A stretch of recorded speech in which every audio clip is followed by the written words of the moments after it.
Hi hello smart money ട്രേഡേഴ്സിൻ്റെ പുതിയ വീഡിയോയിലേക്ക് എല്ലാവർക്കും സ്വാഗതം.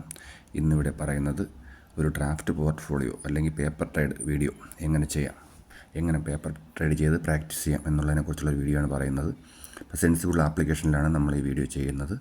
സെൻസിബിൾ ആപ്ലിക്കേഷൻ ആദ്യം ഓപ്പൺ ചെയ്യുക. അതിനുശേഷം നമ്മുടെ ബ്രോക്കർ ഏതാണ് ആ ബ്രോക്കർ ഒരു ലിങ്ക് ചെയ്യുക. അതിനുശേഷം ഇങ്ങനെ ഒരു പേജായിരിക്കും ഉണ്ടാവുന്ന, അതിൽ പ്രാക്ടീസ് ഡ്രാഫ്റ്റ് പോർട്ട്ഫോളിയോ എന്നുള്ള ഓപ്ഷൻ ഉണ്ടാവും, അത് തിരഞ്ഞെടുക്കുക. ഇതൊക്കെ ഞാൻ ഇട്ടിരിക്കുന്ന ഡ്രാഫ്റ്റ് പോർട്ട്ഫോളിയോസാണ്. ഡ്രാഫ്റ്റായിട്ട് പേപ്പർ ട്രേഡ് ചെയ്ത് ഇട്ടിരിക്കുന്നതാണ്. ലാബിൽ ഇട്ടിരിക്കും പോലെ പരീക്ഷണത്തിന് വേണ്ടി ഇട്ടിരിക്കുന്നതാണ് ഇതൊക്കെ. നമുക്കതെല്ലാം കാണാൻ കഴിയും. അപ്പോൾ നമ്മൾ പുതിയൊരു ക്രിയേറ്റ് ഉള്ളൊരു ഓപ്ഷൻ ഉണ്ട്. അതിൽ ക്രിയേറ്റ് ന്യൂ പോർട്ട്ഫോളിയോ എന്നുള്ള ഓപ്ഷനിൽ നിങ്ങൾക്ക് ഇഷ്ടമുള്ള പേര് കൊടുക്കാം. നിങ്ങളുടെ സ്വന്തം പേര് വേണമെങ്കിലും കൊടുക്കാം, അല്ലെങ്കിൽ എന്തുവേണം കൊടുക്കാം. അപ്പോൾ ഞാൻ കൊടുക്കുന്നത് മൈ ഓപ്ഷൻ ട്രേഡിംഗ് എന്നുള്ളത് ഇതിൻ്റെ ക്രിയേറ്റ് ബട്ടൺ ക്ലിക്ക് ചെയ്യുക. ക്രിയേറ്റ് ബട്ടൺ ക്ലിക്ക് ചെയ്യുമ്പോഴത്തേക്ക് ഒരു പോർട്ട്ഫോളിയോ ക്രിയേറ്റ് ആവും. മനസ്സിലായല്ലോ. അപ്പം ബ്രോക്കർ ലിങ്ക് ചെയ്തിട്ട് വേണം നമുക്കിത് ചെയ്യാൻ. അപ്പോൾ തുടക്കത്തിൽ നിങ്ങൾ ചെയ്ത് വരുമ്പോൾ നിങ്ങൾക്ക് മനസ്സിലാവും. എന്നിട്ട് മൈ സ്ട്രാറ്റജി വന്നിട്ടുണ്ട്. മൈ സ്ട്രാറ്റജിയിൽ മൈ ഓപ്ഷൻ ഹെഡ്ജ് എന്നുള്ള സ്ട്രാറ്റജി, അപ്പോൾ അതിൽ ക്ലിക്ക് ചെയ്യുക. അതിൽ തന്നെ ക്ലിക്ക് ചെയ്യുമ്പോഴത്തേക്ക് ഓക്കെ, ഇതുവരെ മനസ്സിലായല്ലോ. അതിൽ ക്ലിക്ക് ചെയ്യുമ്പോഴത്തേക്ക് മൈ സ്ട്രാറ്റജി വന്നിട്ടുണ്ട്. അതൊന്നുമില്ല, ടോട്ടലൊന്നുമില്ല, ആൻഡ് ലോസ് ഒന്നും കാണിക്കുന്നില്ല. അതിൽ ആഡ് ഇമ്പോർട്ടുള്ള ബട്ടൺ ക്ലിക്ക് ചെയ്യുമ്പോഴത്തേക്ക് ആഡ് ഓർഡേഴ്സ് മാനുവലി വരും. അതിൽ ക്ലിക്ക് ചെയ്യുക. അപ്പോൾ മുകളിൽ നിഫ്റ്റിയുടെ ഓപ്ഷൻ ചെയിൻ വരും. സ്ട്രാഡിൽസ്, ട്രാങ്കിൾസ്, സ്ട്രൈക്സ്, ഫ്യൂച്ചേഴ്സ്, എഡിറ്റർ എല്ലാം വരും. അപ്പോൾ നമുക്കിതിൽ ഇഷ്ടമുള്ള സ്ട്രൈക്ക് തിരഞ്ഞെടുക്കാം. അപ്പോൾ നിഫ്റ്റിയുടെ ആണ് ഇപ്പോൾ മുകളിൽ കാണിക്കുന്നത്. അപ്പോൾ നിഫ്റ്റിയുടെ നമ്മൾ സ്ട്രൈക്ക് നമ്മൾ തിരഞ്ഞെടുക്കാം.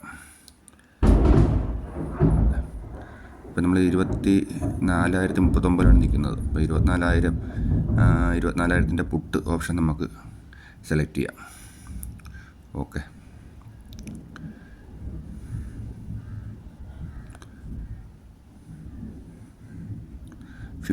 ഫ്യൂച്ചർ എല്ലാം കാണിക്കുന്നുണ്ട്.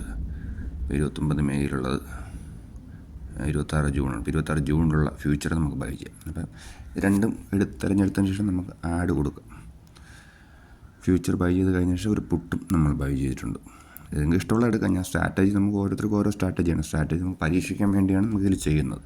ഇഷ്ടമുള്ളത് ബൈ ചെയ്യാം. എങ്ങനെ ബൈ ചെയ്ത് പ്രോഫിറ്റും ലോസും എങ്ങനെ ഉണ്ടാവും എന്നുള്ളതെല്ലാം ഞാൻ പറഞ്ഞുതരാം.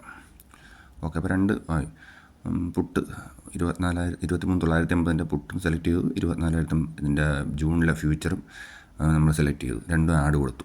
അപ്പോൾ ഒരു ഡ്രാഫ്റ്റ് പോർട്ട്ഫോളിയോ ആയിക്കഴിഞ്ഞു. ഡ്രാഫ്റ്റ് പോർട്ട്ഫോളിയോയിൽ നമുക്കൊരു പേപ്പർ ട്രേഡ് നമ്മൾ എടുത്തു കഴിഞ്ഞു. അപ്പോൾ ഇന്ന് അവധി ദിവസമാണ്, ഇന്ന് മാർക്കറ്റില്ല. എന്നിട്ട് പോലും നമുക്ക് ഇന്നലെ ക്ലോസ് ചെയ്ത പ്രൈസിന് നമുക്ക് ഇന്ന് എടുക്കാൻ പറ്റും. ഇത് നാളെ ഓപ്പൺ ആകുമ്പോൾ ഇന്നലെ ക്ലോസ് ചെയ്ത പ്രൈസിന് നമുക്ക് ഇതെടുത്തതായിട്ട് അങ്ങ് പൊയ്ക്കോളും. മനസ്സിലായില്ലേ?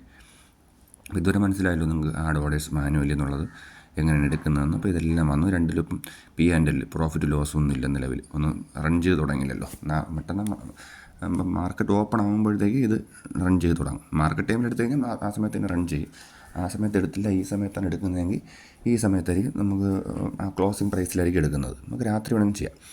അപ്പോൾ അതിൽ ക്ലിക്ക് ചെയ്യുമ്പോഴത്തേക്ക് editor, summary, pay of, P&L, Greeks, strategy എല്ലാം വരും കേട്ടോ. അപ്പോൾ ഇതിലെടുക്കുമ്പോഴത്തേക്ക് നമുക്ക് നമ്മളെടുത്ത് സെലക്ട് ചെയ്ത സാധനം വരും. അത് കഴിഞ്ഞ് സമ്മറി എടുക്കുമ്പോൾ നമുക്ക് എത്ര പ്രോഫിറ്റ് വരും, ഈ ട്രേഡിൽ എത്ര പ്രോഫിറ്റ് കിട്ടും. പ്രോഫിറ്റ് അൺലിമിറ്റഡ് ആണ്. ലോസ് വന്നിട്ട് 18,234 മാക്സിമം ലോസ്. ഇതിൻ്റെ ലോസ് മാക്സിമം കാണിക്കുന്നത് 18,234 രൂപയാണ്. ഈ ട്രേഡിൽ നമുക്ക് ലോസ് വന്നാൽ ഉണ്ടാകുന്നത്. അത്രേ ഉണ്ടാവുള്ളൂ. ഓക്കെ, അപ്പം POP പ്രോഫിറ്റ് പ്രൊബാബിലിറ്റി, ടൈം വാല്യൂ എല്ലാം കാണിക്കും. എത്ര ഫണ്ട് വേണമെന്നുള്ളത്, മാർജിൻ എത്ര കുറച്ച് വേണം എന്നുള്ളതെല്ലാം കാണിക്കും. ഡെൽറ്റ, തെറ്റ, ഡിക്കെ എല്ലാം കാണിക്കും. ഗാമ എല്ലാം കാണിക്കും. ഓക്കെ, ഇതുവരെ മനസ്സിലായല്ലോ. ചെയ്ത് നോക്കുമ്പോൾ നിങ്ങൾ മനസ്സിലാവും. നിങ്ങൾ ഒരു പ്രാവശ്യം ഒന്നോ രണ്ടോ പ്രാവശ്യം ഈ വീഡിയോ കണ്ടിട്ട് നിങ്ങൾ ഡയറക്റ്റ് സെൻസിബിൾ ഡൗൺലോഡ് ചെയ്താൽ മതി. ഓക്കെ, ഇത് ചാർട്ടാണ്. ഈ ചാർട്ടിൽ നമ്മൾ എങ്ങോട്ട് നമുക്ക് മൂവ് ചെയ്യിപ്പിക്കാൻ പറ്റും. എങ്ങോട്ട് മൂവ് ചെയ്യുന്നു അതിനനുസരിച്ച് നമുക്ക് പ്രോഫിറ്റ് ലോസും അറിയാൻ പറ്റും. ഇപ്പം മുന്നോട്ട് നിഫ്റ്റി 0.2% മൂവ് ചെയ്യുമ്പോൾ എത്ര പ്രോഫിറ്റ് എന്നുള്ളതാണ് അത് കാണിക്കുന്നുണ്ട്. അതിൽ 7,000 രൂപയാണ് പ്രോഫിറ്റ്. 1% മൊത്തത്തിൽ മൂവ് ചെയ്യുമ്പോഴത്തേക്ക് ഏകദേശം 12,001 രൂപയാണ് പ്രോഫിറ്റ് കാണിക്കുന്നത്. ഓക്കെ, അപ്പോൾ അങ്ങനെ അറിയാൻ പറ്റും. ഇപ്പോൾ നിഫ്റ്റി ഈ ലെവലിൽ എത്തുമ്പോൾ നമുക്ക് എത്ര പ്രോഫിറ്റ് കിട്ടും എന്നുള്ളത് നേരത്തെ അറിയാൻ പറ്റും നമുക്ക് സ്ട്രാറ്റജി ബിൽഡ് ചെയ്യുമ്പോൾ തന്നെ. ഇത് പുറകിലോട്ട് പോകുമ്പോൾ 0.2% ആയപ്പോൾ തന്നെ 2,000 രൂപ ലോസായി.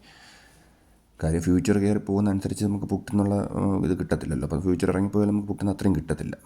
ഓക്കെ, അപ്പോൾ നമുക്ക് മുകളിലോട്ട് പോയപ്പോഴത്തേക്കുള്ള പ്രോഫിറ്റ് നമ്മൾ കണ്ടു കഴിഞ്ഞു. ഫ്യൂച്ചർ കയറി പോയപ്പോഴുള്ള ഫ്യൂച്ചറിലെ നിഫ്റ്റി മുകളിലോട്ട് കയറിയപ്പോൾ ഉള്ള പ്രോഫിറ്റ് നമ്മൾ കണ്ടു കഴിഞ്ഞാൽ താഴോട്ടിറങ്ങുമ്പോഴുള്ള ലോസ് നമുക്ക് കാണാം. ഓക്കെ, അപ്പം 1% താഴെ ഇറങ്ങി എത്ര ഉണ്ടാവും നോക്കാം. 1% ഇറങ്ങുമ്പോൾ 8417 രൂപയാണ് നമുക്ക് ലോസ് കാണിക്കുന്നത്. ഓക്കെ, അപ്പോൾ ഇതാണ് ഇതിൽ ഉള്ള ഒരു സ്ട്രാറ്റജി ബിൽഡ് ചെയ്യുന്നത്. ഓക്കെ, നമുക്ക് ഇതിൽ ഏത് സ്ട്രാറ്റജി, നമുക്ക് ഇഷ്ടമുള്ള സ്ട്രാറ്റജി സ്വന്തമായിട്ട് ചെയ്ത് പഠിക്കാൻ പറ്റുന്നതാണിത്. എന്നിട്ട് ഒരാഴ്ചയോ അല്ലെങ്കിൽ ഒരു ദിവസമൊക്കെ ഹോൾഡ് ചെയ്തിട്ട് നമുക്ക് ഒഴിവാക്കാം. എന്നിട്ട് പുതിയ സ്ട്രാറ്റജി ഉൾപ്പെടുത്താം. എത്ര സ്ട്രാറ്റജി വേണമെങ്കിൽ ഉൾപ്പെടുത്താൻ പറ്റും ഇതിൽ. മനസ്സിലായില്ലേ? ഇപ്പോൾ ഈ നിഫ്റ്റിയാണ് ഇതിൽ ചെയ്തിട്ടുള്ളത്. നിഫ്റ്റിയുടെ അത് കഴിഞ്ഞ് നമുക്ക് മുകളിൽ വന്നിട്ട് പേ ഓഫ് ഗ്രീക്സ്, സ്ട്രാറ്റജി ചാർട്ടും എല്ലാം അറിയാൻ പറ്റും. ഇതിൽ നോക്കിയിട്ട് ഒരു വിധപ്പെട്ടതെല്ലാം മനസ്സിലാവും ഇപ്പോൾ തന്നെ. ഇനി അടുത്ത നമുക്ക് സ്റ്റോക്കിൽ നമുക്കിതെങ്ങനെ ചെയ്യാമെന്നുള്ളത് നോക്കാം കേട്ടോ. ഓക്കെ, അപ്പോൾ സ്റ്റോക്കിൽ ഇതേപോലെ തന്നെയാണ്. ഓർഡേഴ്സ് മാനുവലി ചെയ്തെടുത്തിട്ട് സ്റ്റോക്ക് നമ്മൾ സെലക്ട് ചെയ്തിട്ട് സ്റ്റോക്കിലും ഇതേപോലെ തന്നെ നമ്മൾ ആപ്ലിക്കേഷൻ ഓപ്പൺ ചെയ്ത് പ്രാക്ടീസ് ട്രേഡ് അല്ലെങ്കിൽ ഡ്രാഫ്റ്റ് പോർട്ട്ഫോളിയോ ഇത് കൊടുത്തിട്ട് നമ്മളിതിൽ ഇത് എടുത്തിട്ട് സ്റ്റോക്ക് എടുത്തിട്ട് ചെയ്താൽ മതി. 2 സ്റ്റോക്ക് ഇതിൽ നേരത്തെ എടുത്ത ഇതാണ് കിടക്കുന്നത്. ഇപ്പം നമ്മളൊരു പുതിയൊരു പോർട്ട്ഫോളിയോ ആണ് ആഡ് ചെയ്യുന്നത്. പേര്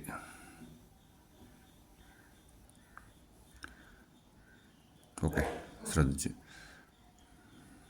my stock option hedge. Okay, create button കൊടുക്കുന്നു. അത് കഴിഞ്ഞ് അതിൽ തന്നെ ക്ലിക്ക് ചെയ്തിട്ട് നേരത്തെ കൊടുത്ത പോലെ ആഡ് ആൻഡ് ഇമ്പോർട്ട് കൊടുക്കുന്നു. ആഡ് ഓർഡേഴ്സ് മാനുവലി ക്ലിക്ക് ചെയ്യുന്നു. അതിനുശേഷം മുകളിൽ നമ്മൾ സെർച്ച് ചെയ്യുന്നു. അപ്പോൾ ടാറ്റയുടെ എടുക്കാം. അപ്പോൾ ടാറ്റ ക്ലിക്ക് ചെയ്യുന്നു. അപ്പോൾ ടാറ്റ കൺസ്യൂമർ വന്നു. ഓക്കെ, കൺസ്യൂമറിൽ നമ്മൾ എടുത്തിട്ട്